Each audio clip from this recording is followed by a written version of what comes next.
Mr. Ryan Pillay, one of the trustees of the South End Museum, to come welcome us. Thank you.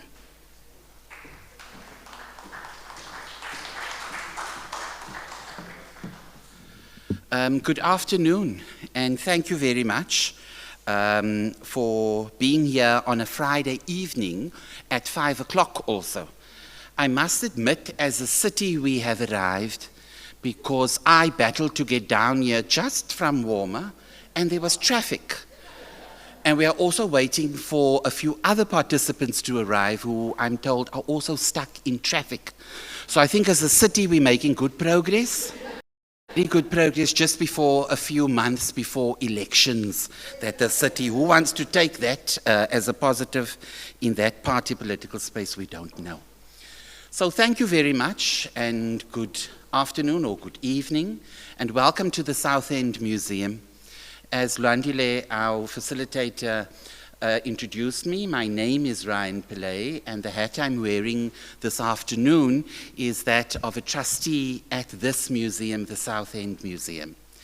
So the purpose of this particular museum is to open up dialogue, open up discourse, invite difficult conversations, invite important conversations about people, migration, movement, pain, memory, nostalgia, and displacement.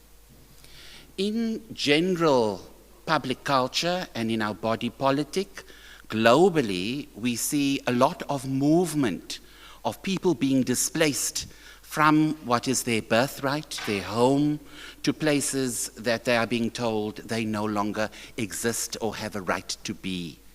So this particular museum continues to open the space for work, for that type of dialogue, and this afternoon we are particularly honored to be co-hosting this event with the Nelson Mandela University, the Chair for Critical Studies in Higher Education, and with that I also want to welcome and acknowledge Professor Andre Kiert, who is both the Chair of that Center and also the Deputy Vice-Chancellor for Transformation and Engagement, the Engagement Office, the Transformation Office, and then the Center for the Advancement of Non-Racialism and Democracy, known as CANRAD at our university.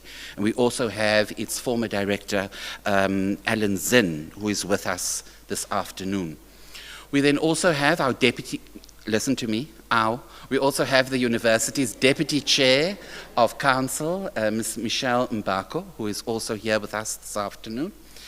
And we then also have, I will then end off with our main speaker, also wish to acknowledge some of the respondents, Professor Fiona Goliath from the Social Development Department at the Nelson Mandela University, and then Matilda Smith from the Law Clinic at the university, and from Crichet, Hlanganelani Nyati. Those are the three respondents. We also wish to welcome them. And as I also indicated at the top of my welcome, Luandile Msimanga, who is also from Crichet. And then, of course, we would like to pay special welcome to the author, Dr. Beryl Botman. We want to welcome you, not only to the museum, to the university, but also to the city. These types of dialogues and this type of discourse and even this method and genre of writing is not easy writing. It's filled with a lot of head and heart work. And it's when people that are brave like you, that show your vulnerability and put it out for people to digest in ways that they want to, that you fortify and make other people stronger. So for that, we are deeply, deeply honored for you not only to share your story in the two books, but also for us to hear it, as they would say, directly from the individual's mouth. So with that, I wish to say thank you very much. I hope that the time we spend together this evening will be extremely enriching, and that I also wish to welcome everybody else who's in the space this afternoon. Many of you are indeed familiar to this room and the conversation, and a room holds space and energy and memory. And by you continuing to come and form part of the dialogue in this space, you enrich what it is we intend to do here. There are also trustees, my fellow trustees of the South End Museum. I think I saw one or two of them a little earlier. Some of our volunteers are here as well. So you are all very, very welcome. I'd like to then hand over back to Lwandile, who will direct the program further. Thank you very much.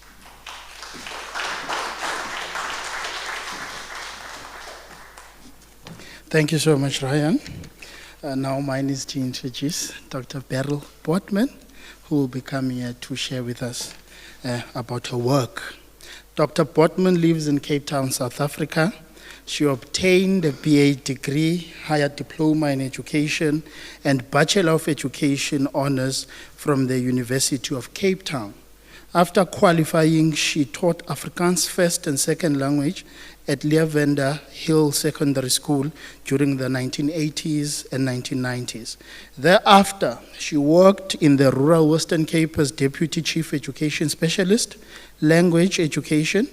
The University of the Western Cape conferred the degree of Masters in Education on her in 1995. In 2014, she graduated with a PhD in Philosophy of Education Policy Studies from Stellenbosch University, and thereafter she was a postdoctoral research fellow at the Free State University. She is the mother of 2 daughters and 2 stepchildren, a widow of Prof. Heyman Russel Botman. She chairs the Russel Botman Bursary Fund, is a member of the Russel Botman Memorial Lecture Committee, and has published a debate creative nonfiction work, Without You. Couldn't go to the Afrikaans part. Thank you so much. Welcome, Dr. Beryl Botman, to the stage. You can either join the conversation standing or sitting, whichever you prefer. You can come through.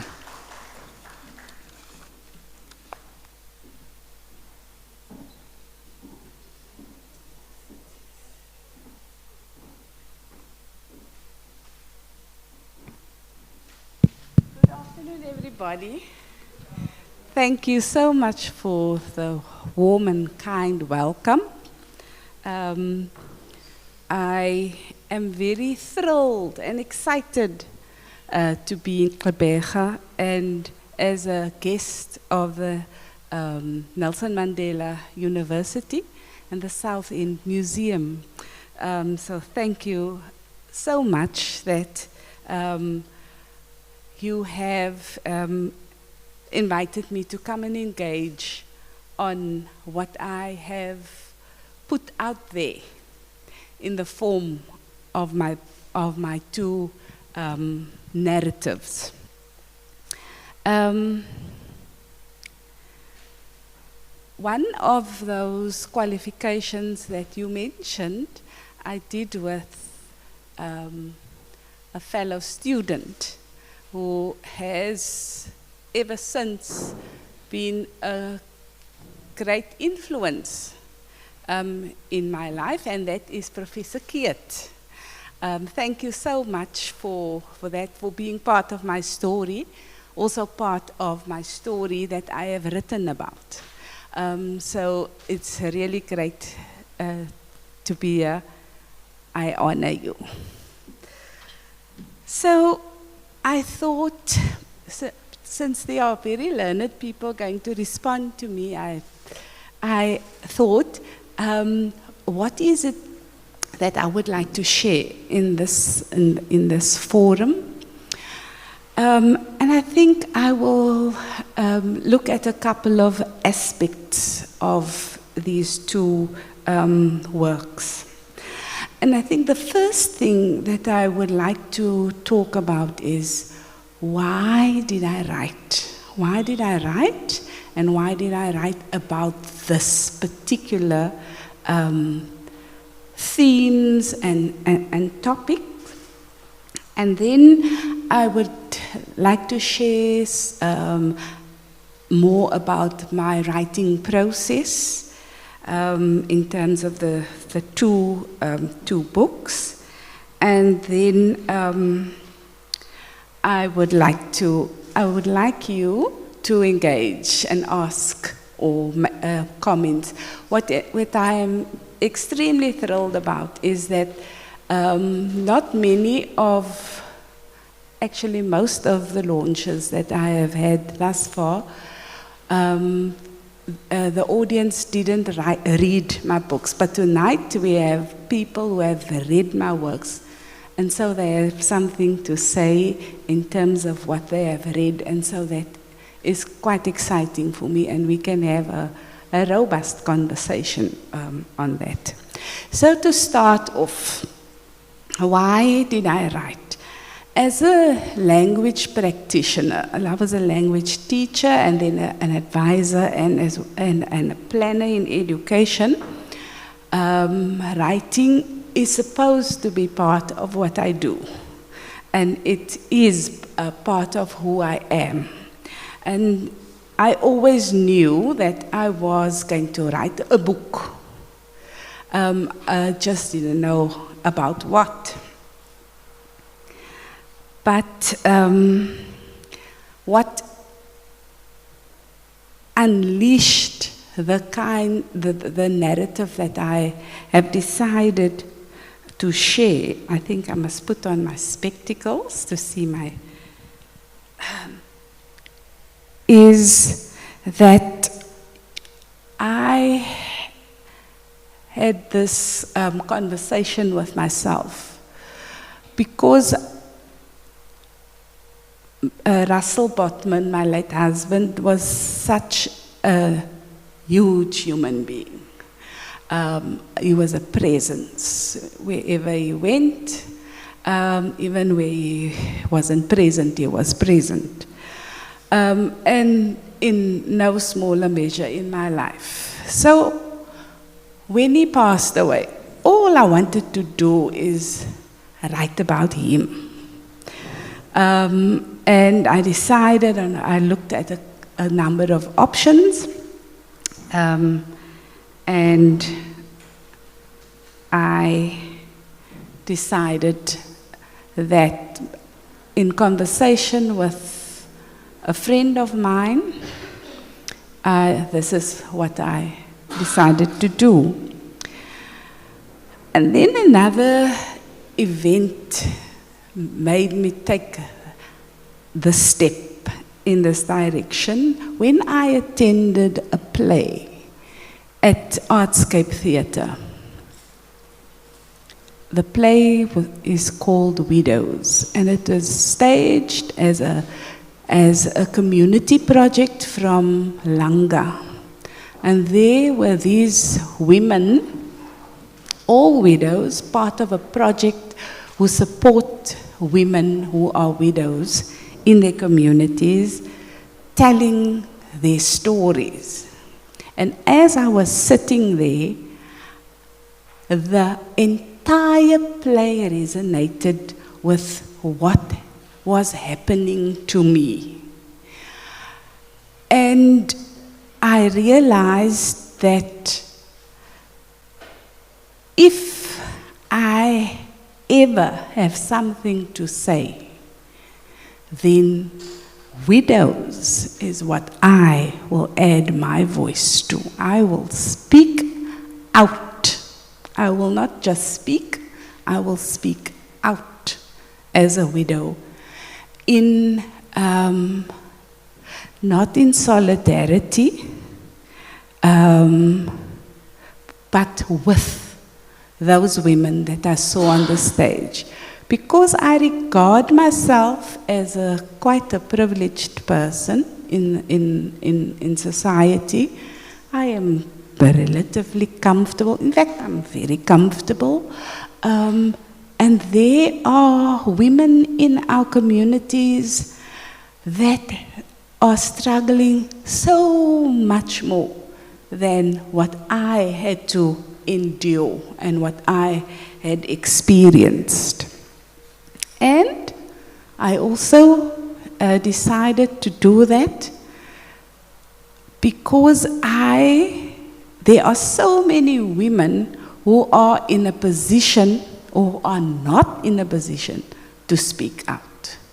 Because women are vulnerable and in economically, especially, but also emotionally and socially.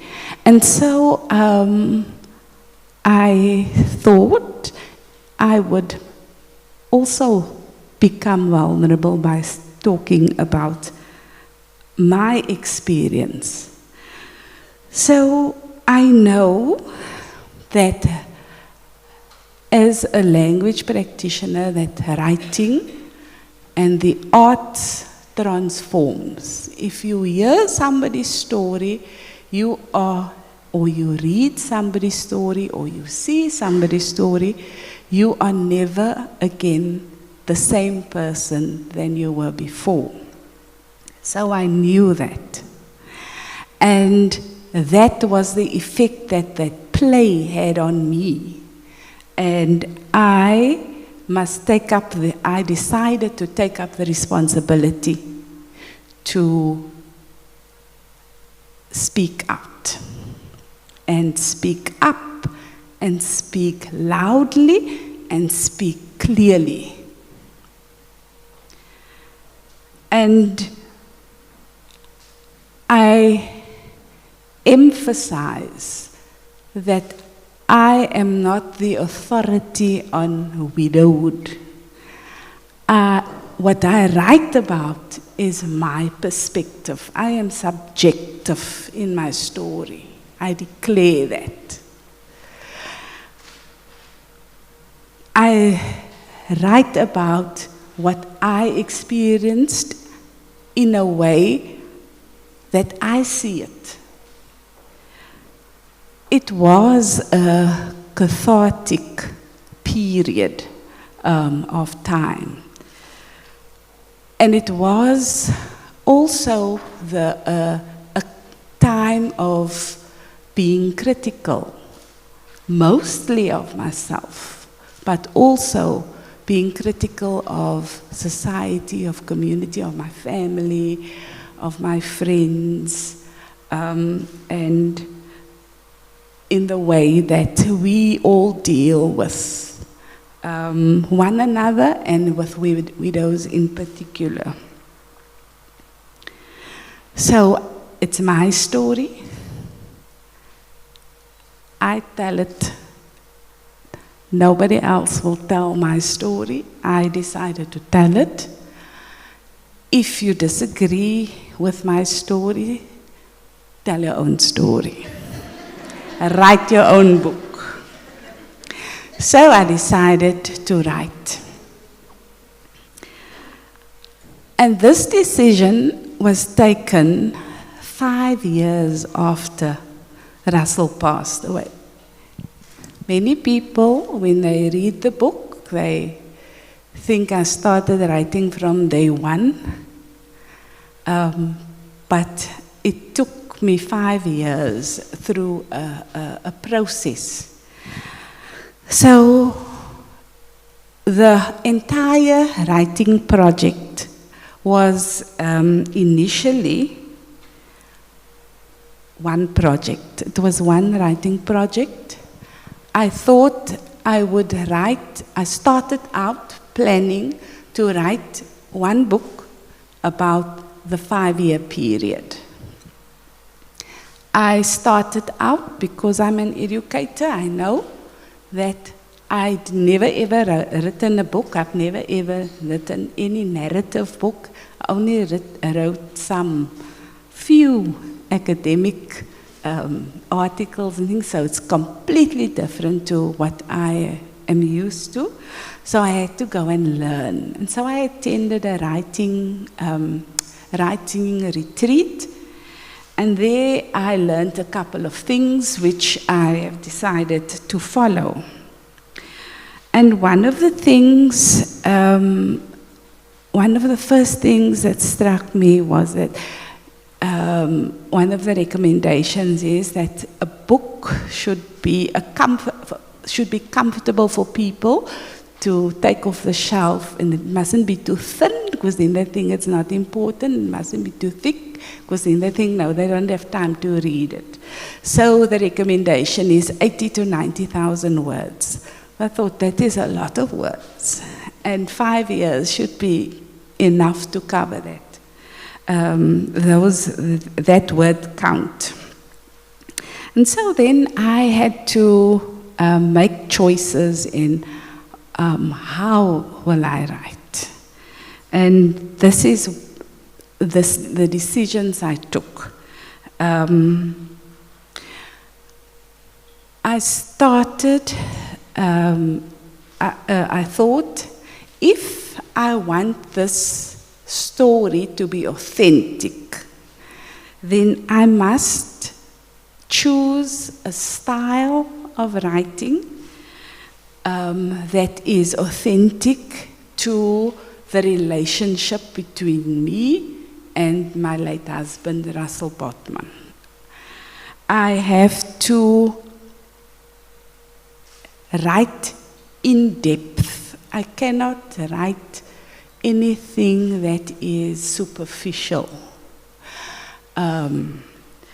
I then decided to do it in the form of a one-way conversation.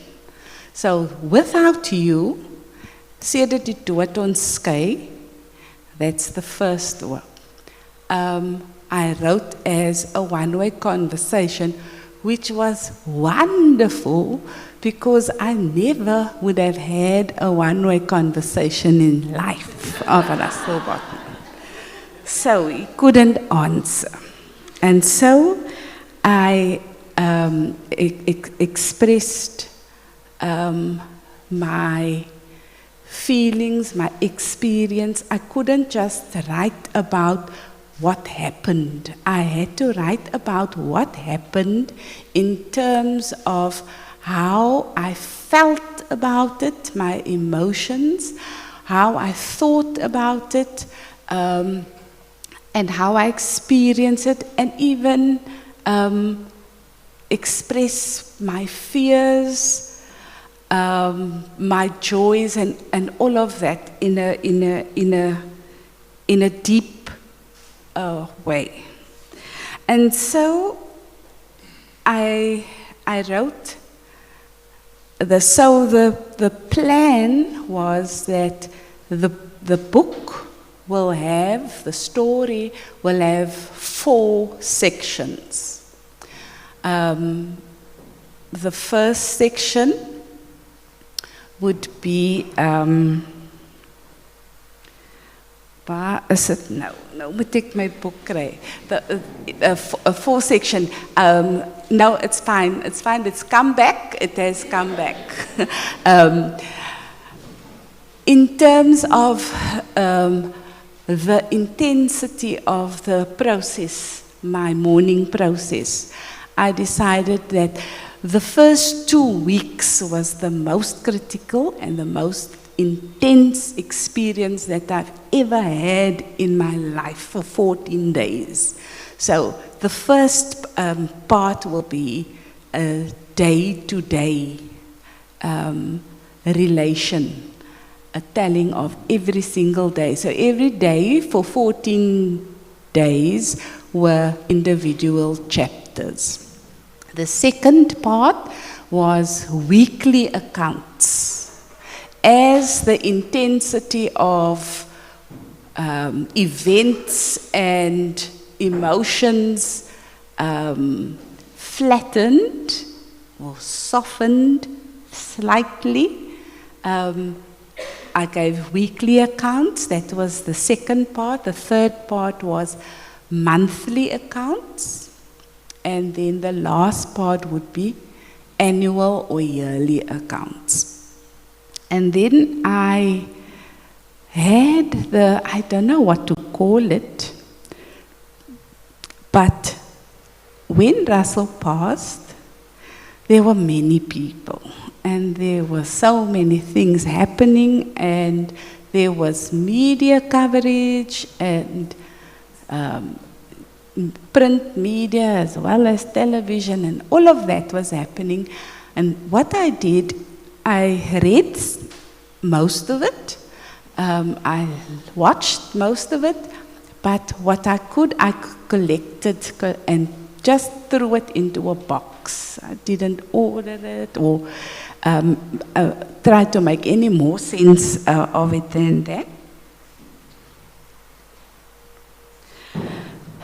And so 5 years, so that happened, and even the years that thereafter, when there was something, when it was the first anniversary, there would be something that happened, and so I kept it. So I had a box of resources or sources. And so they became my sources, and I could reflect on them, and the sources also would guide me in how authentic I relate my story.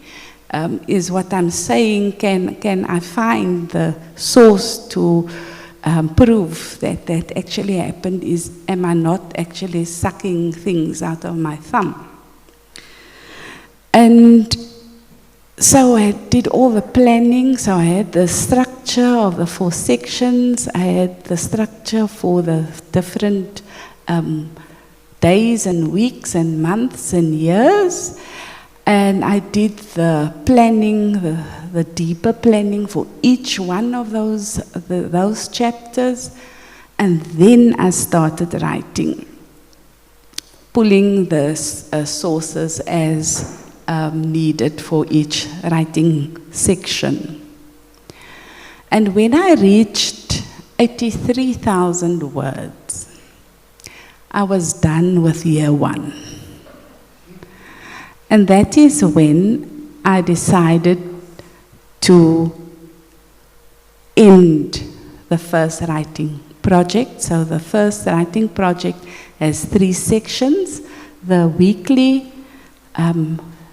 daily, weekly, and monthly. And then I proceeded to get the book out, try to get the book out for publication. And for a full year, that was in 2019, and then it was edited and translated, and then it went from publisher to publisher for about a year. Didn't find a publisher, and then I decided to self-publish. Wow. I was looking for publishers before I had to take the decision to self-publish. I decided that I'm not going to travel. When I made the decision, I'm not going to travel. I'm going to use my money to self-publish my book. But this story will be told. And as it worked out, everybody couldn't travel because 2020 was COVID and it was lockdown. And so during that time, I could send my manuscript to publishers, and while they were contemplating for months at a time with a refusal at the end, I proceeded and wrote the second book. So when I knew that it's a second book, so it has to be different. And so I had to make some decisions. How am I going to make the second book stand alone, separate from the first book? So one of the main decisions I made was that I will not continue with this one-way conversation.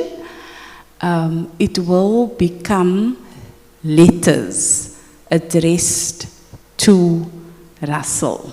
So it's the same kind of authentic communication, but it's different kind of communication. It becomes letter writing. Of course, I didn't get any answers or as well in that form. So the conversation and the letters are because of the nature of the relationship between me and Russel and I. It was an intimate relationship. Um, um, the kinds of letters I would write to him is not the kind of letters that I will write to Andre. It will be different. And I knew that it is going to be uncomfortable for people to read, because I've never done that. I've never told my story to everybody publicly. But I did speak easily about my experience. But it's only to people that I could trust and people that I know, and never to anybody that I didn't know. And I knew that there are social issues that I am addressing that people would regard as private issues and not public issues. Things that happened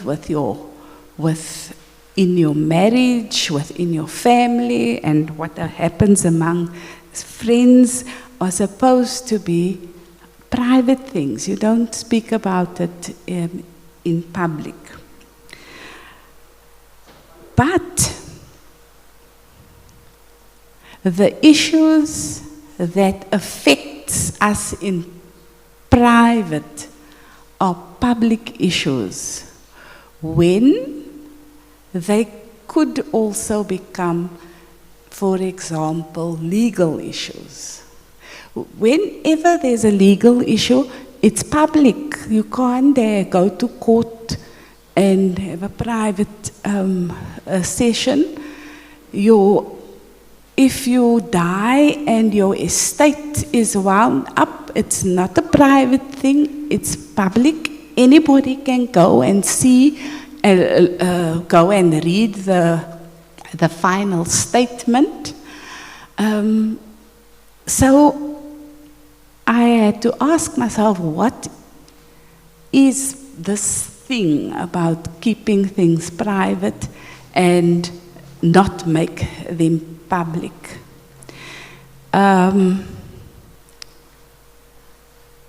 And you know what the sayings are in our communities about that issue: don't talk out of the house, kind of thing. And that is where so many evils can thrive, when we don't speak about things that happen to us, that affects us, that we think is an injustice being done to us. But then I must also say, it's not all just injustice and hurt and gloom and doom. What happened to me and what I experienced was also the good of community, the good of friends, of family. Russell's death brought out the good also in some people, and it needs to be said. One doesn't just talk about the negative things. Not only talk about the anger and the rejection, but also the love and affection and the acceptance that you do receive from people. And so, writing in this particular way made me vulnerable. It set me up. I knew it sets me up for, what is it, legal, what's the word? I can be, for litigation. And that is why I had to take great care in relating my experience factually. I had to make sure that the things that I speak about can be factually substantiated. I don't have to substantiate factually my emotions and my feelings because that's mine. I can speak about it. I have a rider in front. If there's anybody that needs to, that would like to challenge, then there is my email.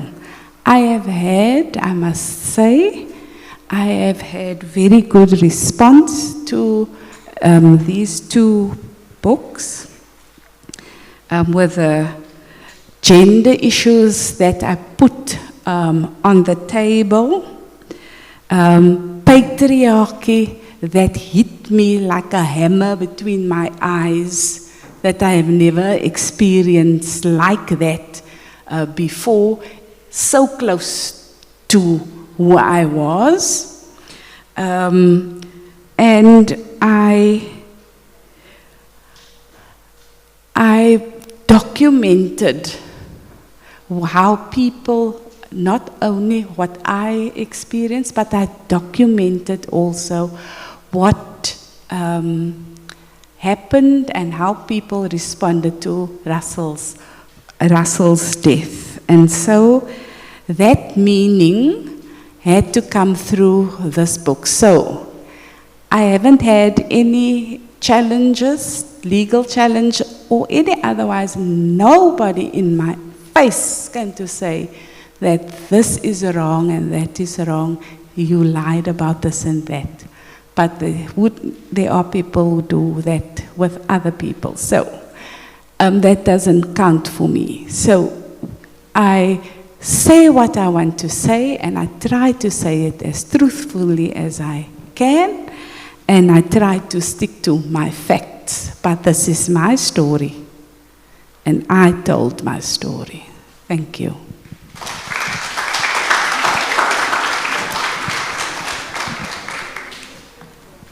Thank you so much, Beryl. Thank you for sharing your story with us. Let me introduce our respondents. As I introduce you guys, will just join Beryl on the stage. I'd like to introduce firstly Prof. Fiona Goliath. Prof. Fiona Goliath is an associate professor in the Department of Social Development at the Nelson Mandela University. She is a qualified social worker and clinical psychologist. Ms. Matilda Smith is a director at the Nelson Mandela University Law Clinic at Missionville campus from the Department of Criminal and Procedural Law at the Faculty of Law at the Nelson Mandela University. Ms. Tlangelani Nyati is a research assistant at Krishet, Nelson Mandela University. She holds a BA in English and Psychology, along with an honors degree in Psychology, both from the Nelson Mandela University. With a warm round of hands, can we welcome our respondents? Can we have an extra mic, please?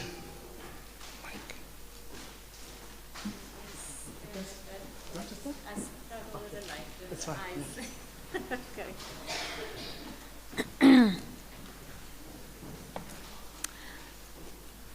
Okay, good evening, ladies and gentlemen, and especially to Dr. Botman.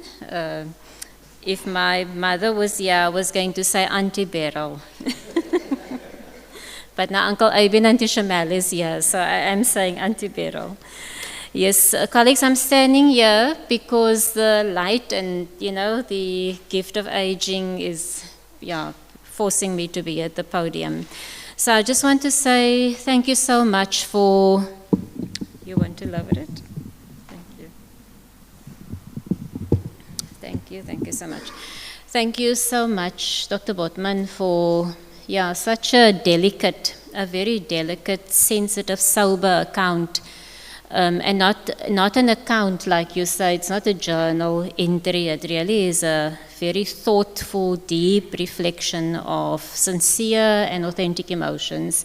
So I regard myself as deeply honored to have been invited to respond to what at times really felt like I was in your bedroom, and it felt like such a private, intimate space, and in your head and in your heart. So thank you for taking me along on that tidal wave. and really for the honor to, as I listen to you now, there was such a lot of things that made sense for me, that your work really is such a, it's a transformative tool, you know, that the writing is, anybody who reads it has the opportunity to think deeply about actually how we are liberated from shackles of shame. Lots of shackles of shame that tries to keep us quiet, because that is what secrets do. They keep the shame thriving and the guilt thriving. So thank you so much for unshackling that for us. Yeah. When we were sitting here, we were talking about how long ago Dr. Botman was in the city, and it turned out that this is the 5th year since she's been in the city. And now you've shared that, and it's also in your reflection that it's taken you 5 years before the birth of the project. And throughout your reflection on the grieving process for you, you pray for 2 big things, and those 2 things are strength and grace. On those daily accounts especially, you ask for strength and grace. And grace, as we know in spiritual terms, is the number 5. And so, yeah, I see it as no coincidence that it has been this 5-year journey, and that we're sitting here tonight and being gifted with this, this deep account of strength and grace, because it's taken a lot of strength to be so courageous, and that is a term I choose to use. Instead of, like you said earlier, question, is it stupid, when we were talking. It really takes deep courage to speak like this and to share so deeply. So what really stood out for me was right in the front, you use a passage from 1 Samuel 2 verse 6, which says that the account of living brings death and makes alive. It brings down to the grave and it raises up whilst fighting death at so many levels.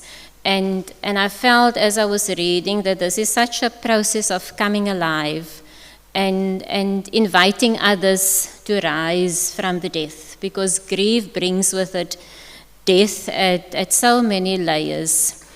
I was asked by Alan Zinn to respond to the grieving process and the complication of that, and looking at, how you navigated that tidal wave. And my colleague will take the legal angle, of course, through all the other complications that you've shared. So what I'm going to share there now is a reflection on the grieving process as I've seen it, and like you've given me permission, my interpretation of it as well.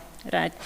So what I saw, let me first start by saying that the bereavement specialists say, and there are different views, but the bereavement specialists say that we usually have 4 tasks when we've experienced loss, that there are 4 tasks that we go through. And the first one, and by no means is this a linear process and a set process for all of us, but the first task is to accept the reality of the death, to accept that loss.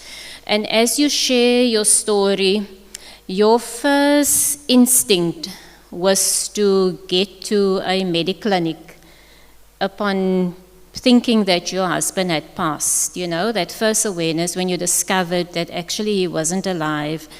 You didn't phone anybody to ask, come to my rescue. There was no regard for the self, that I need attention and I need to, now be taken care of. There was the head jumped into action. And your first, your first point of call was getting to the mediclinic and describing that running and shaking a door where there was a clear chain on, so you couldn't enter, so it just takes us deeply into that shock, that confusion when one meets up with such a sudden loss. And that familiar details like remembering someone's cell number, someone's date of birth, all of those things are completely gone to you. It's foreign, you don't know what it is, and you just hit this blank. And so that account that you share there is like this rudderless ship, you know, that's being shattered by this tidal wave, but you remain in headspace to get to the clinic, to get to a doctor, to get to somebody that can confirm your greatest fear that your husband might no longer be.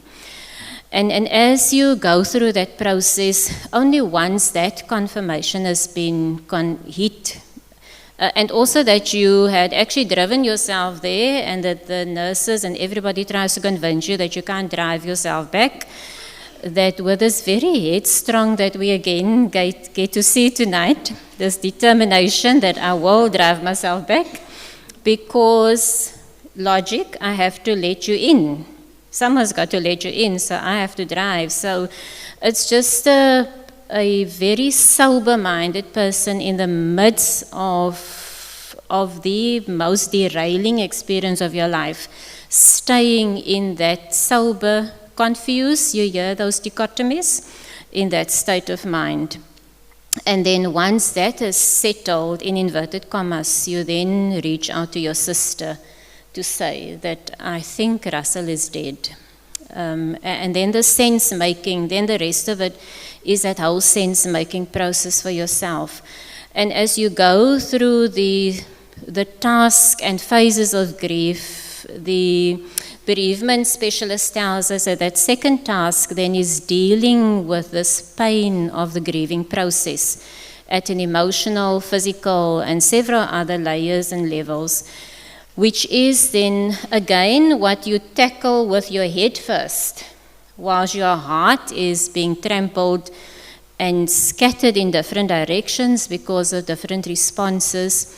You again tell the story of how you found your husband in the bed, etc., without holding back of, you know, the fact that you actually slept in the other room the night before because you didn't want to be disturbed because you had work to do. And usually people would try to sanitize that story because then it protects you from questions like why you knew he was ill or unwell, why would you go sleep in the other room, but you don't do any of that sanitary things, which again is this honest, sober account. And like you've let us into your heart tonight, that you had to tell the story authentically. And that is very evident.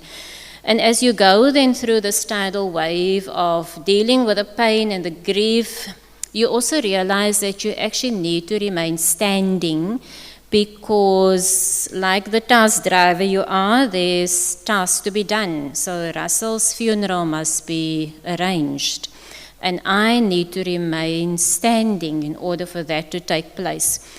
And so you allow yourself to have medication to sleep, which you otherwise would never have considered. And when Alan said, when he invited me to talk and to respond, he also said that it could take the form of also then giving some guidance. You know, when we go through a grieving process, what are some of those pointers? What can we learn from this tender account?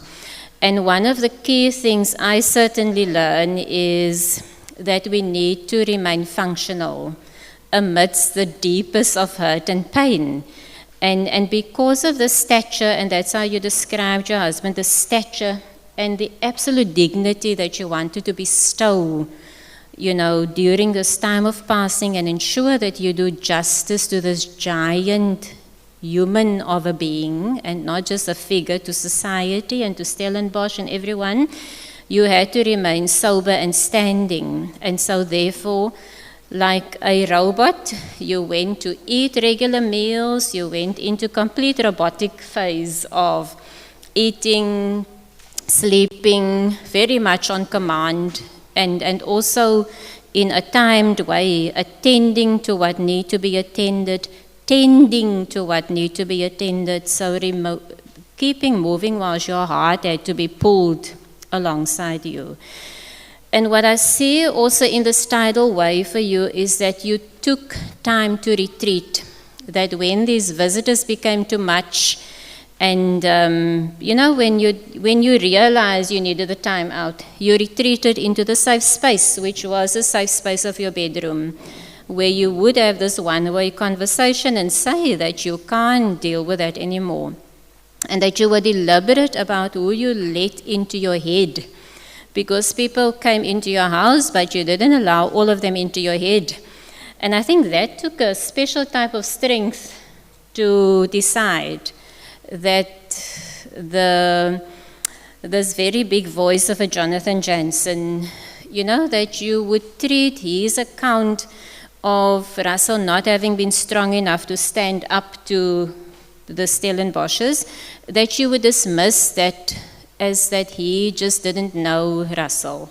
He didn't know him, so you didn't have to entertain those thoughts that he was sharing, and that this deepest pain, like you said earlier, that what kept you standing was being surrounded by this immense compassion, and so you knew who to call on as well.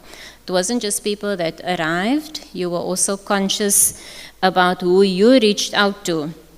And very typical during this dealing with the pain of loss and grief is that of self-doubt. You know, that you start to wonder, am I doing the right thing? Am I not being unfair, and so forth? And for that you called on the person that stood by you on the day of your marriage, which is your bridesmaid, and you asked that sobering question, you know, is this a thing that I would say? Would I do this? And so you reached out to somebody to hold up the mirror for you, which is then a critical reminder for us that when we are on this tidal wave, to surround ourselves by people that we would trust to be honest with us, and not to goody two-shoes around us, but that in that sober way be able to hose us back when we are so rudderless. So I experienced your story of telling and retelling, and really an intense period of meaning making, and then retreating into that safe space. And often with a lot of questions that you ask Russel, that you say, you know, would that be so? And then saying you wouldn't believe that. And literally, just like you say, this one-way conversation that allowed you to, when we come to the grieving process, to keep him alive. You're having these daily conversations, which in your own way is keeping him alive. And very much so, because his voice was absent, you had to stand up to injustices leveled against him, and you, amidst your own grief, became that voice of logic, that voice of reason. And that the complexity of the grief that came with being challenged by his daughter, you know, having tasks and demands made upon you, you know, asked you then to pull back, and that you stood firmly. So I see that the host is standing up for me to wrap up. So I'm just going to go through the two last phases very briefly, that in the third task is then to learn to deal with an environment that is devoid of the person who was past. And part of what I saw you did was literally to physically move into another space, to pack up home and move into a different space when you felt that was right for you, and that specific things that others might have pressurized you to do, you bracketed and you decided, I'm not packing up books now, I'm not rearranging things now, I will do that. And during all of that, to still push ahead and complete the PhD, because that is what would have made Russel proud, and because of his firm belief in you. And then the last task is of placing the person who has died in a particular emotional place in his or her concept of world, and to carry on with your life.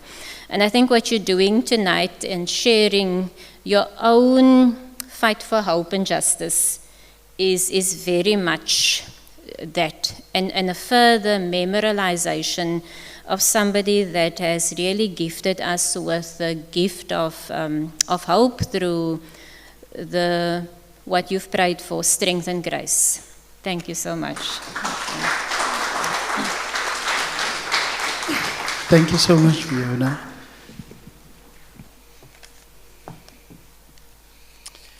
So, like many lawyers advise their clients, I'm going to start off with a confession. Before I read your two books, I knew of Russel Botman, but I didn't know him. But your style of writing reads like a love letter with both books. And I think they have done more homage to his legacy than any other record that there is of Russel Botman. So I want to thank you for that. I think I'm quite sad that I didn't actually meet him in person. I would have been a much better person, I think, as a result of that. But what your books have also done, and particularly the first one, it's exposed problems that we have in living our lives within a legal structure. And law affects everything that you do. There's no excuse about that. It does literally affect every single thing that you do. But your style of writing, and particularly when it comes to death of a beloved, actually shows to a large extent the tamaleki that death of a beloved is. So this is the problem.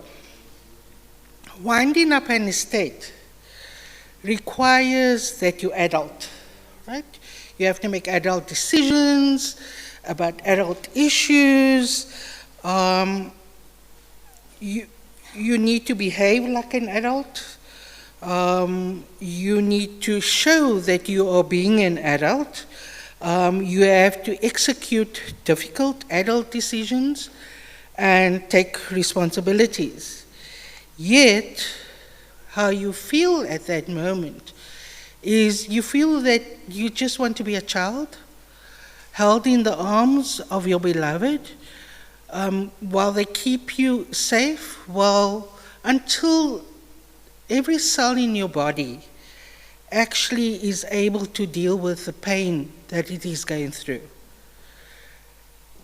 And the fact that you started your first part of the book in dealing with every day for 2 weeks is quite significant, because when somebody dies, you have to report that estate within 2 weeks, within 14 days. The estate needs to be reported. So this is the situation. You're not quite in that state to be able to do it. So I want to recommend that your books get read by every lawyer, everybody who works in the master's office, everybody who works in a bank and deals with estates or transfers or anything. I'm certainly going to recommend it to my candidate attorneys and our students, that they read it and understand that while you are dealing with people and expecting them to give you instructions in respect of enormous issues that has consequences for the rest of their lives, you need to be cognizant of the fact that for that period, they might not actually be alive to what it is that you need. So I thought about it, particularly because we draft quite a number of wills for indigent people. And part of our practice that we do is, there are 3 documents that we give to people after we drafted their will. The one is an inventory, and the other one is a record of your next of kin. And we suggest to them that they complete it. When their inventory or when anything changes, they scratch it out, put a new one in, have the full descriptions. We also sometimes give them the record from the deeds office in respect of their properties, so that when you die and are no longer there, somebody who doesn't really know you or might have known you as well and is now the executor and administrator of your estate knows what is in your estate, because that isn't often the decision. So needing to be able to deal with that, And of course, your next of kin. Often we have the experience where wills are wound up, estates only wound up long after the time. And I think through your narrative, we experience how difficult it is for you, and you say you're privileged. How much more difficult is it not for people who are not that? So the other document that we also sometimes require to be completed, we don't tell people because they get a bit spooked by it. So we fill it in on our laptops from just asking them the questions, because the third one is the death notice, right? So by the time we finish asking you the questions, all we eventually need is the date, which hasn't happened yet. So I think if you were advising somebody coming from your experience, needing to deal with this in future, and here I'm not just talking with respect to women, I think men need to do it too, to know what exactly, have a record of everything that is in your estate, have a record of any documents, have a record of where estates have not been wound up, that should have been wound up, like your father-in-law. That hadn't been sorted out yet, and the consequences that happens in respect of that. So that's one of it. The other issue that I think also needs to be dealt with is, that also spoke to me from your book, is I'm also a mediator. And in respect of your issues dealing with the question, there was a matter that went to the High Court. And you were called to court by the judge. The woman with the thing that tells me how much time I am, I'm not going to explain to you the difference in the legal processes. But the judge called you to, and he wanted to know, let's just see. So, he commented at length. This is the judge who has called Beryl Botman to court. And basically, it reads, he commented at length that your heritage, meaning Russel Botman's, did not deserve this kind of treatment and bad press, and called me closer to explain. And then as a result of Beryl telling her story, they basically send the process to mediation. So you're dealing with a process where mediation is used, and that's good, because often when you're dealing with relationships and things that arise out of relationships, you need to rather mediate the situation than litigate, because litigate often has everybody angry with each other, and only the lawyers win because everybody else has spent their money on lawyers. I'm one too, so I can say it. Has spent their money on lawyers, and at the end of the day, they're not left with much. The problem, however, is that we're dealing here with a situation that was ripe for mediation long before Russel Botman died, and should have been dealt with then. Once he died, was also an opportunity to deal with it. So I'd be very interested in how you experience the mediation process at the end of the day, because mediation only really works when the parties are also ready for mediation. Because while some matter might really need mediation, your parties might not be there. So I'd like to know what that was, how that was for you, how you found the experience. My time is good. Thank you. Thank you so much. Over to you, Tlangi.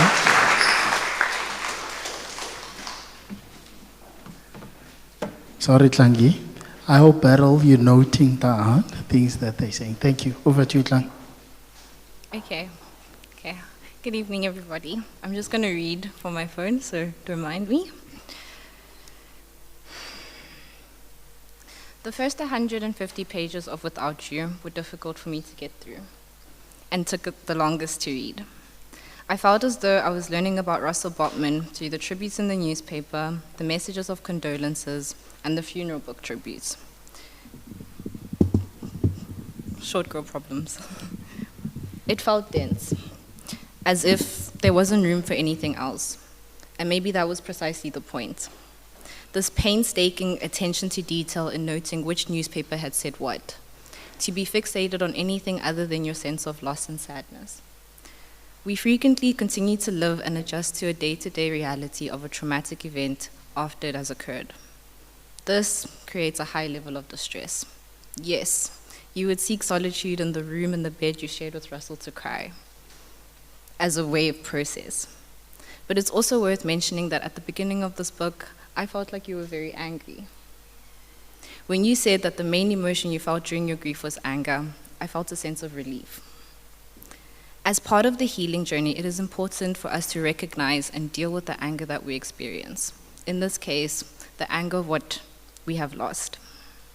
The experience of grief is often mislaid by the culture in which people find themselves in. How anger is expressed differs across cultural groups. So a question I have is, what impact do you think your culture had on the way you experienced and handled your grief? Back to the newspapers. I'm not sure if it's because I'm part of Gen Z, i.e. I've never read a physical paper before, but this fascinated me so much. The routine of it all. Daily, every morning, you would go through all the newspapers, noting which ones mentioned Russell's passing, the headline they used, the description of the picture they used, and occasionally even a passage or two. To my surprise, reading newspapers in the morning was part of your daily routine with Russell. After learning that, I think I began to understand your recounting of newspapers back to him, even after his passing. I think you were just looking for some normalcy. This routine seemed important, hence the number of papers you dedicated to letting Russell know exactly what was going on, even if it meant not affording the same for your feelings. I'll go even further to say that I believe this ritual is still alive. You became his news, even after the media stopped covering him. As time passes, the trauma and suffering we go through starts to fade and make way for our capacity to deal with the trauma. This is where people become more forthcoming with their feelings. And I believe this is something that happens more in the second half of your book. As you regained your sense of safety in the world, your ability to think through and therefore understand what you had been going through increased. However, the suffering intensified as well. You frequently discuss the darkness inside of you and how grieving is physically uncomfortable, describing it as an unconsciousness of utter discomfort. This is due to the fact that distress persists. Frequently, people give up at this point, saying, I'm dealing with my feelings, but it's not getting any better, or I'm always going to feel like this. I continue to witness you share your emotions in your second book, Still Love Remains. You started saying, time is still dragging on. My days are long and dull in the second year after Russell's passing, to saying, life's becoming less and less dull in year 5, even listing the things you were looking forward to. There comes a point at which processing trauma actually leads to less discomfort, and I think you reached this in Still Love Remains. As I read on, I got to experience more of your personality. Throughout both your books, you struggled greatly with both light and darkness. Hence, I wanted to share lighter moments that made me smile while I was reading. For instance, when you told Russell that you had good taste because you chose him. When you had to explain to him what FOMO was, which is obviously the fear of missing out. When you explained to him what Uber is and how it operates. And even when you took up belly dancing classes.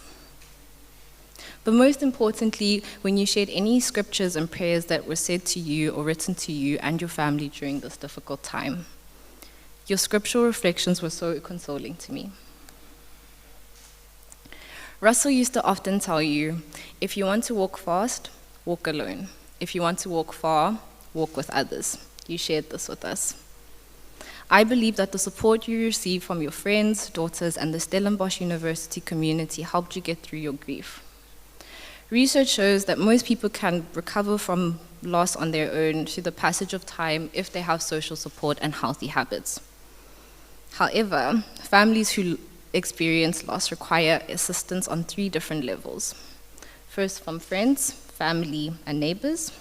Second, from the larger community. And third, from resources in the larger society, such as churches and health facilities. You did exactly this as you grieved. You leaned into friendship. You enjoyed visiting your friends, traveling with them, traveling alone, inviting them over, and even created a few new Facebook friends. You knew when you wanted to be alone and when you didn't.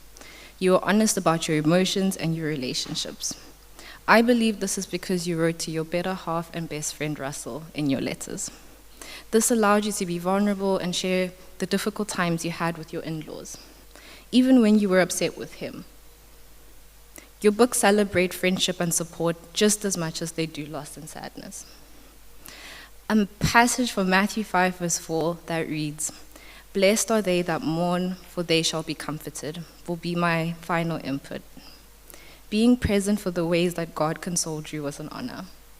I am grateful that you allowed us to share in your love and grief for Russel Botman. Thank you.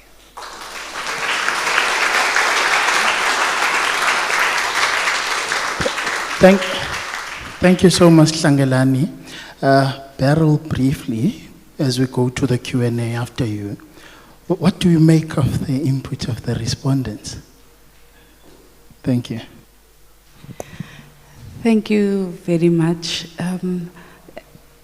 I said earlier, I've never been to a gathering of thoughts and minds and hearts around my books as I am currently experiencing. This is a first, and thank you for this, making this very, very special.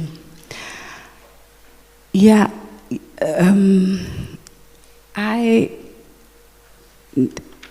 now I must remember the names. Where's my glasses?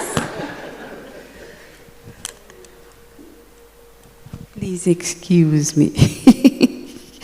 Fiona, that you went to great lengths to interrogate the grieving process and the science thereof in relation to how I relate to that. Now, and I'm grateful that you identified the different phases, as they would call it also, and how I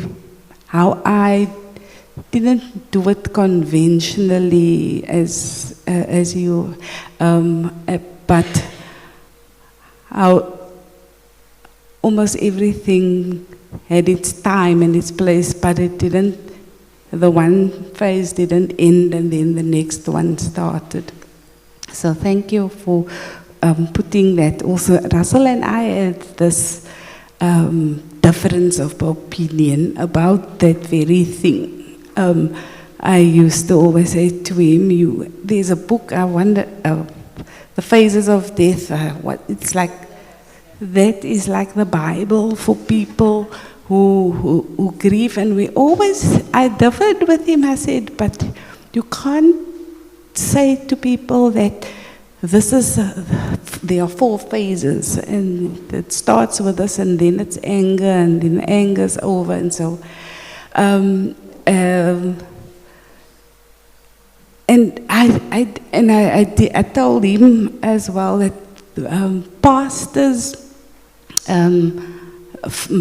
that was before my experience, pastors don't really get to grips with the individual a grieving process. Shame they probably can't, they have a lot of work to do, but I disagree with that.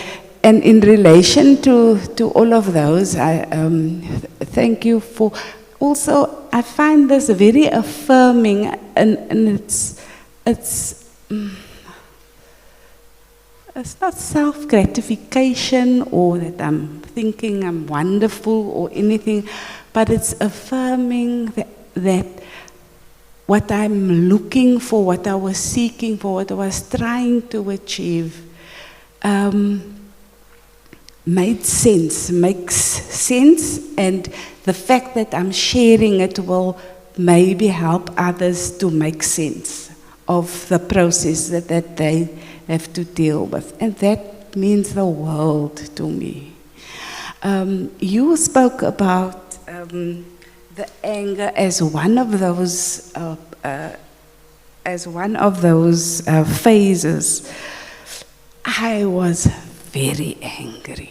It took me a long time to get over my anger. I think I could only start writing over after I wasn't that angry. I still go through phases of anger, but anger was, yes, and I was sometimes unfair to people also in my anger, but I don't apologize for that, and I say it clearly. And then the legal, you asked me about the litigation, not the litigation, the mediation process. That case should never have been in any court. If mediation was offered right at the beginning, where it should have been offered, we would never have reached even the magistrate's court, let alone the High Court. Now, the High Court, it was an abnormal procedure. The judge never calls people to come and explain anything. But he called me out of my bed, and I went and I explained to him, and then he said, this needs a mediation. But it should never even have reached that stage. Yeah. So thank you very much for that deep relation to my writing from your different points of view and your expertise. Thank you. Thank you so much, Beryl. And our respondents, please remain seated there. We're going straight to the Q&A. For brevity's sake, I'm going to take 3 questions. I'm going to stand right next to you so that you don't stretch it with your question. So I'm going to take 3 hands for this round. For engagement, thank you. 1, 2. We're fine with the 2 for now. 3. Okay, thank you so much.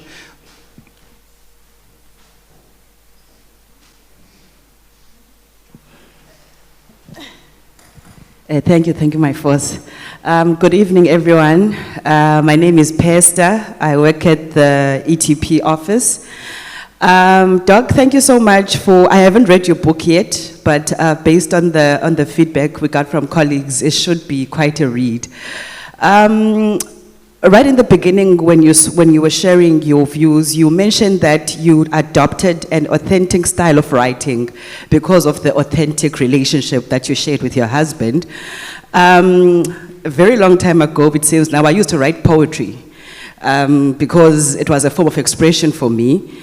But I noticed that after I started experiencing loss of close family members, I couldn't write anymore.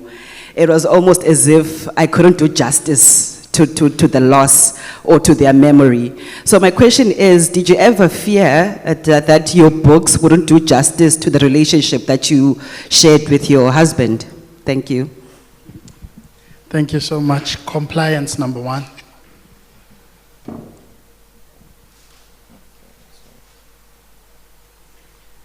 Good evening, everyone. Doctor, I would just kindly like to know, you did mention that you were angry after the recent incident. So I would actually like to know that I have to take into account that no one will ever be prepared for the passing of a loved one. So then this draws me to the question of, you did actually mention that it is an important quality of speaking out, and you did draw emphasis into that. So I would like to know that, how did you navigate the delicate and sensitive balance between personal reflection and sharing your story to a wider audience beyond your comfort zone? I believe that, I'm actually asking this because I believe these are two distinct processes. But that's just all. Thank you. Thank you so much. Good evening, everyone. I would like to say that I can remember I was at Stellenbosch had a winter week in 2014 during June, and I can remember when Prof died. I think there was like so many grade 12s there. And it was just a somber period on campus because we have grade 12s, and you just hear this person died. And I think a lot of us went there because of what he meant to many of us, and I mean he meant a great deal to you.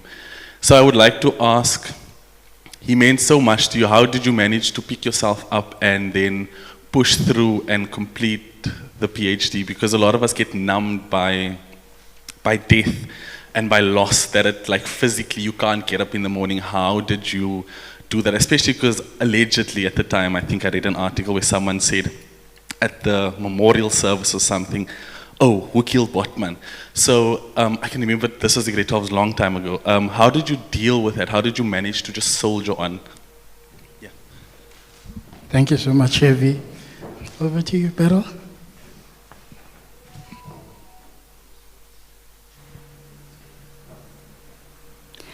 Yes,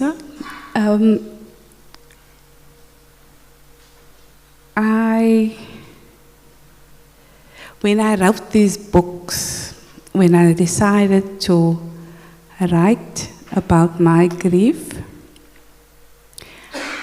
I actually responded to a suggestion of another friend that's besides the play that I've seen.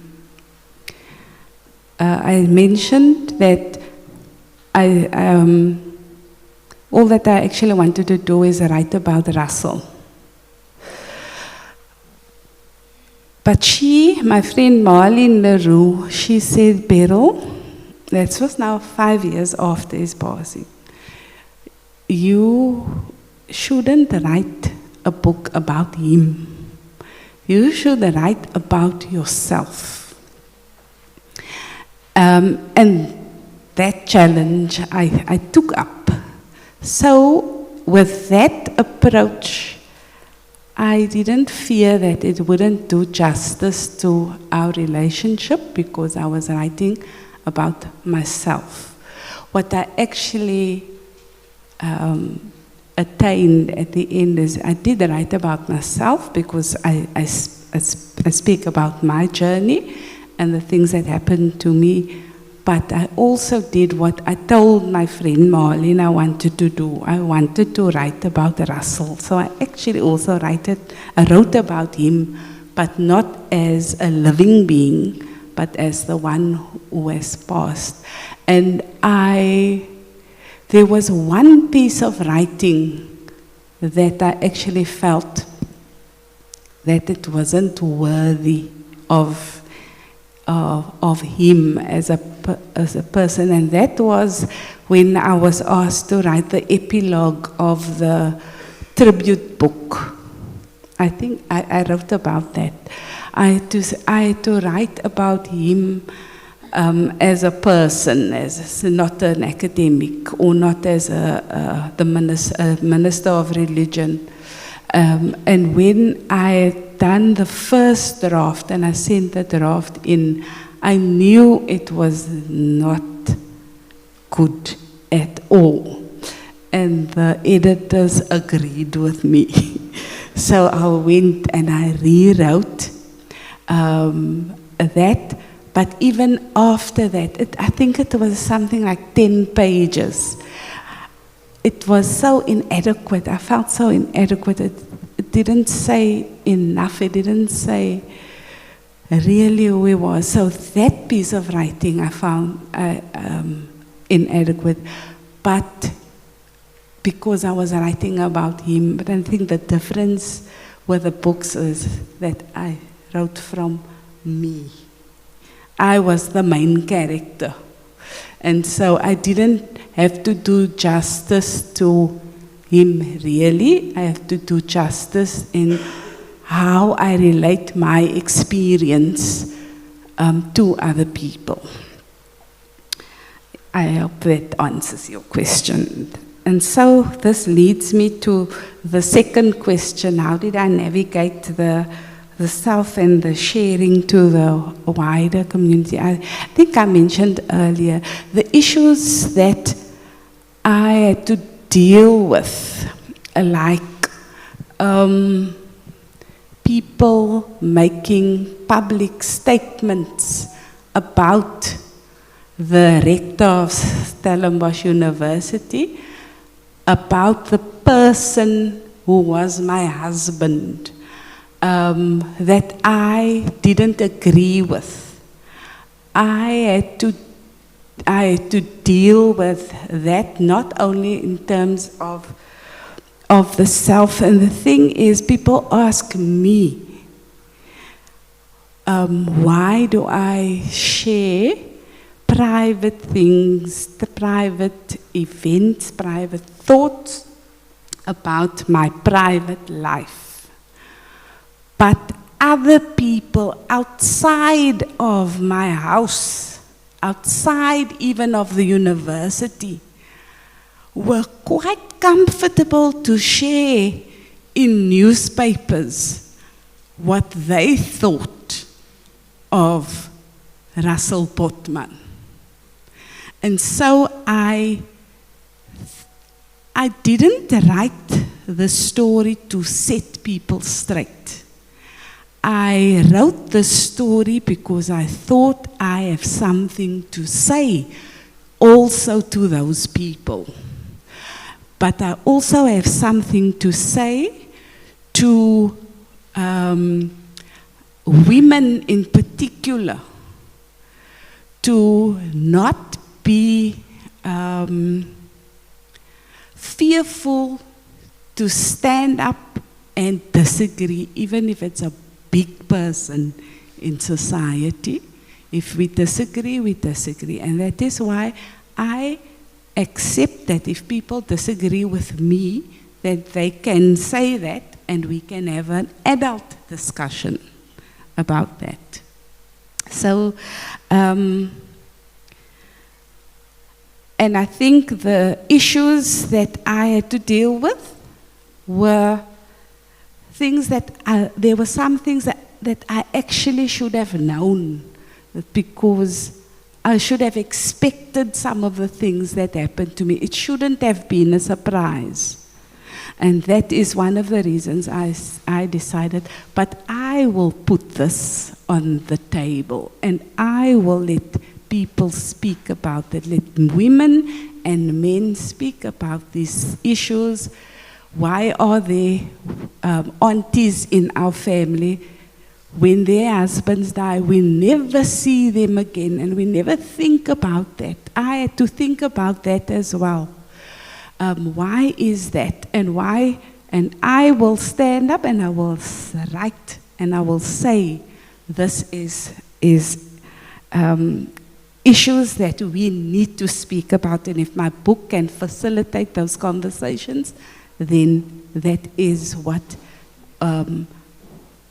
I find gratifying. It's a purpose.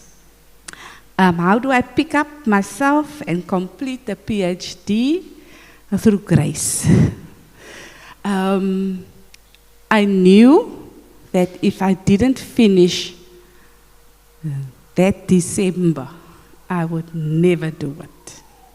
I was almost done. was examined already by my supervisor. It had to go to the Monday after he passed. It was supposed to have gone to the editor.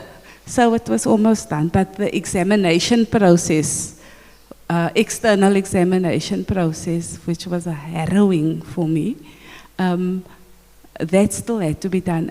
But I knew if I don't see that through, I will not do it. And I had a friend who helped me through that, who encouraged me. So it's actually something beyond me that got me to actually complete that examination process. Thank you. Thank you so much, Beryl. Thank you so much. Thank you for allowing us to walk the journey with you as well through your work. Thank you so much. In brevity, of course, I hand it over back to you, respondents, to just have your closing words pressed for time. Thank you so much. You can share the mic with them, Beryl, if they have anything to say in closure. Yeah, no, is it on? Yeah, I think the questions, the way in which you respond to the questions are the way in which you've written. You know, you've written with soul and you've written with your head.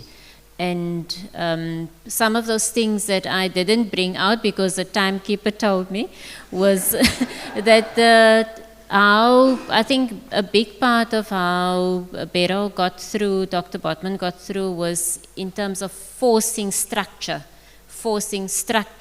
ritual, you know, getting into a pattern, which then enabled staying alive while she was dying of grief. And I think that is such a big lesson to learn. Thank you. Thank you. I think what I noticed to a large extent was influenced by the profession that I come from. So before I actually got to that chapter in your book that deals with the High Court matter, I went in and I looked for the case. From the little knowledge that I had, I went in, I looked, and I couldn't find it.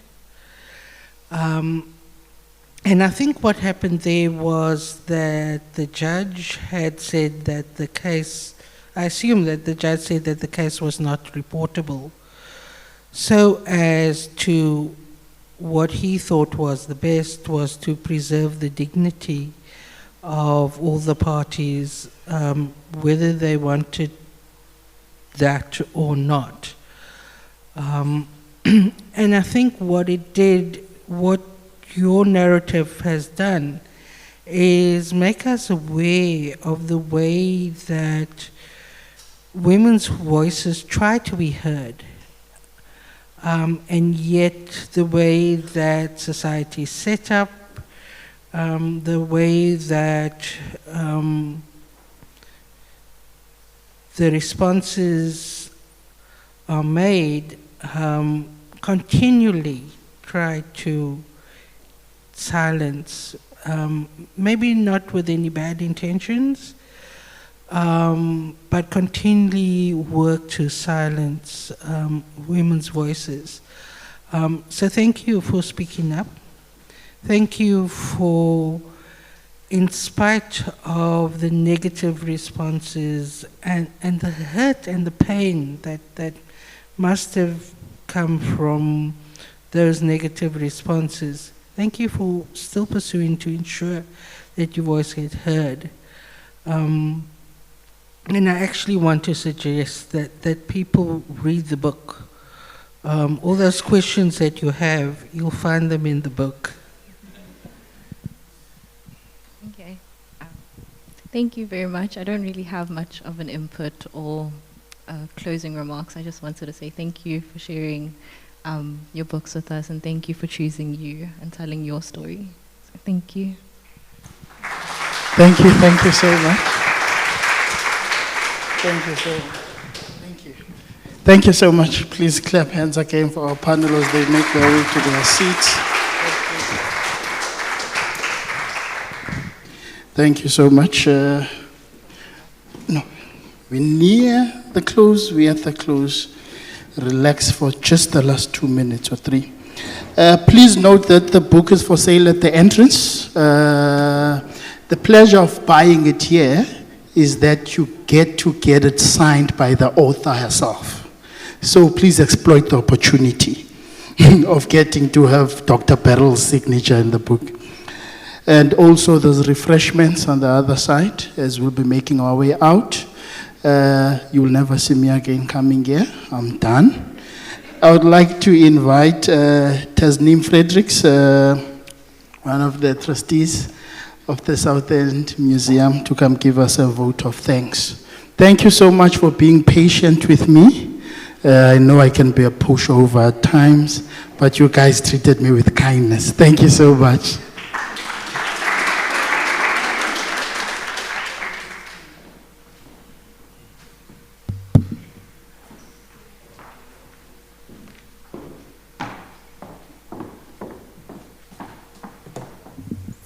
Good evening. Assalamu alaikum to everyone. Thank you so much. I just want to acknowledge the NMU Deputy Chair Council. I'm trying to see if I can see her, Miss Michelle Mbato.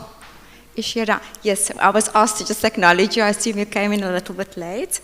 And then, of course, I'd like to acknowledge everyone that's here this evening. Thank you so much for coming out, and especially to you, Dr. Beryl Botman. I bought your books. There's a special on at the moment. I know people like specials. There's a special. It's almost 2 for 1. Honestly, it's really a good price.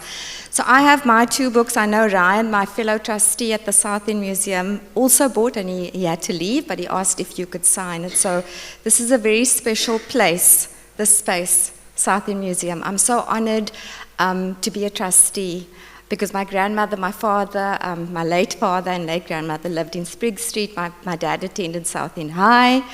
And so these are always, and I mean the memory and location and just the whole apartheid expropriation that happened, you know, it's so important that we continue keeping this memory alive, you know, and telling these stories to our children so that they can tell these stories to their children. And I think your book is a legacy of both yourself and your late husband to your children and their children. And I think it's so beautiful that you actually took the time and the effort and the courage and to do this, to put yourself out there.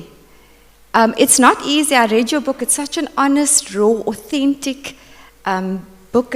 You can see that, you know, you speak from a place of truth. There's no pretense. You say it like, you write it like you say it. It's a conversation. It's so beautiful. It's an easy read. I'm a speed reader, so I was very curious when you spoke about Lizelle, and I was already checking who's who in the zoo, and I was asking Alan there, do you know who? So it's really not in an acquisitive kind of nosy way, but more to understand the dynamic. And I think a lot of us, when we speak about death, we never plan for death, we only plan for life. We talk about our 5-year plans and we instill in our children, you know, what are you going to do for the future? But that future, for some or other reason, never encapsulates the thought of dying. And I think it's natural. It's natural for us to hide away from death as if we're not going to die. But I mean, it's as inevitable as when SARS sends you that notice to pay them, you know, death and taxes. Those are the things that are inevitable and what we should plan for.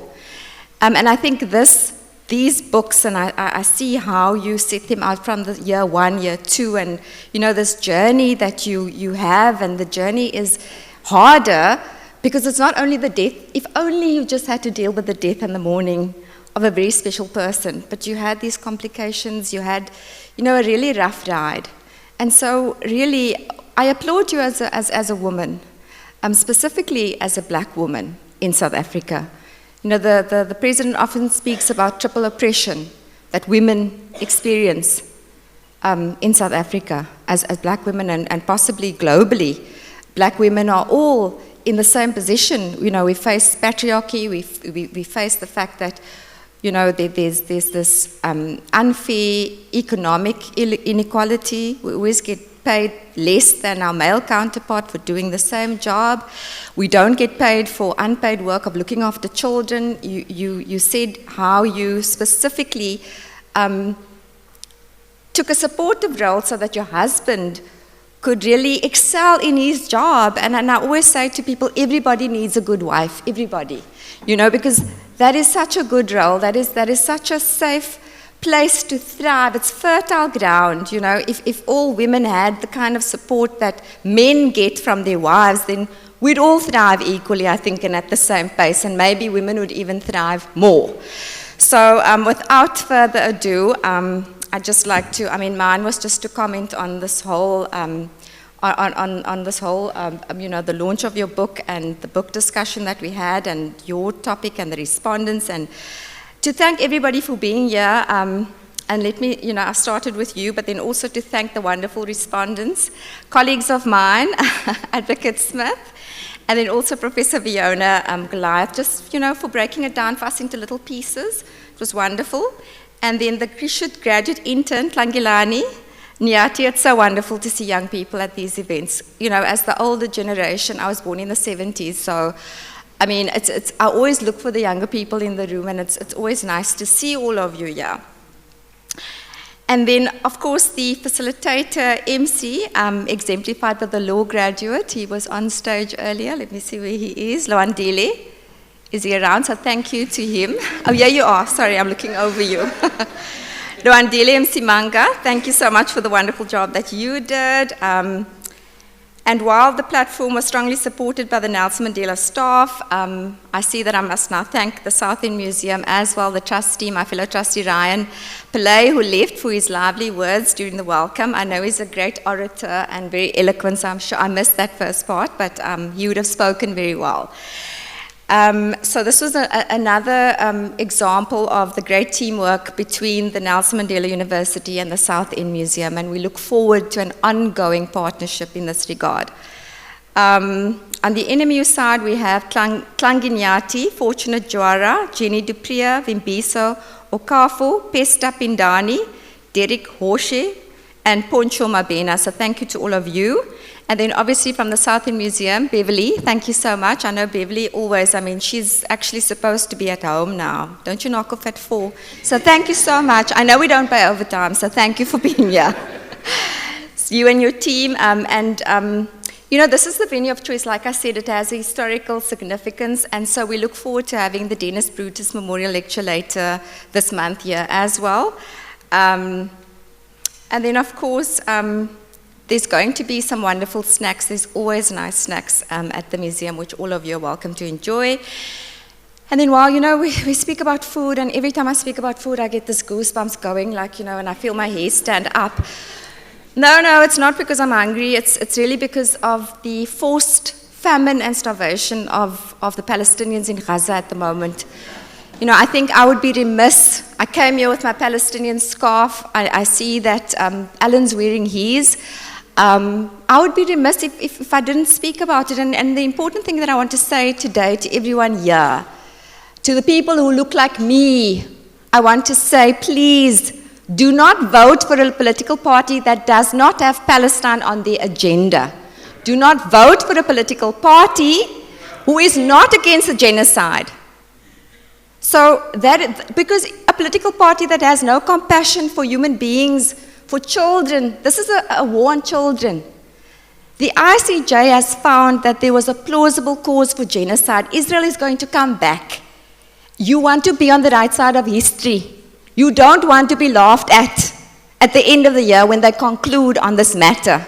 Because I don't need the ICJ to tell me what I am seeing with my own eyes on my phone, unfolding before me in real time, a televised, digitized genocide. This happened in Syria, by the way. It's not the first time. And as human beings, we need to reflect deeply on this issue, because it could be us. And how would we want other people? We were there. We came through apartheid. We could have also been genocided, by the way. We were lucky that it became a peaceful transition. And now we have challenges, but we had a peaceful transition. So it's day 147 of the genocide. Biden was busy licking a soft serve ice cream when he was asked when the genocide was going to end, while there are children eating ground bird food in Gaza. So this is a very, very difficult time for us as human beings, as citizens of humanity. And we need to come together on this issue. We really need to pray, but we also need to make efforts. And I just want to say that the university, CANRAD in particular, every year we have Israeli Apartheid Week. It's a global campaign at all universities. We try and get the youth involved to highlight and amplify the living conditions of Palestinians. Because this is Gaza, which is disconnected from the rest of Palestine, but occupied Palestine, you're having them, it's a military coup at the moment. Palestinians are living under military occupation, their visas have been denied, they can't go to work, so there's an economic genocide in the rest of Palestine. People aren't able to move. I read in your book, you said you were not able to attend University of Cape Town before you got a study permit. We were there. We as South Africans are best placed to speak on apartheid. Black South Africans, best placed to speak on apartheid. Everybody else must sit down when we open our mouths. And we must never forget that. And we must use that platform. We are the best place, okay, to do that. So we must continue to do that. We don't want to see a repetition of what Dr. Beryl Botman had to go through. People in Palestine are going through that. They need a permit, checkpoints to leave the areas. They don't travel on the same roads. This is not a religious thing. This is about people living under occupation like we lived during apartheid. So let us not forget that.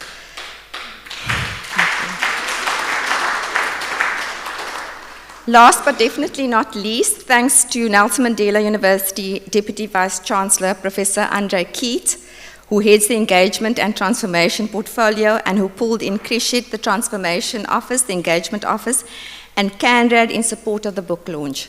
So thank you everybody. Buy these two beautiful books. Still Love Remains and Without You, and then please stay for some stacks and have a safe journey. Thank you so much, Dr. Beryl Botman, for your attendance today.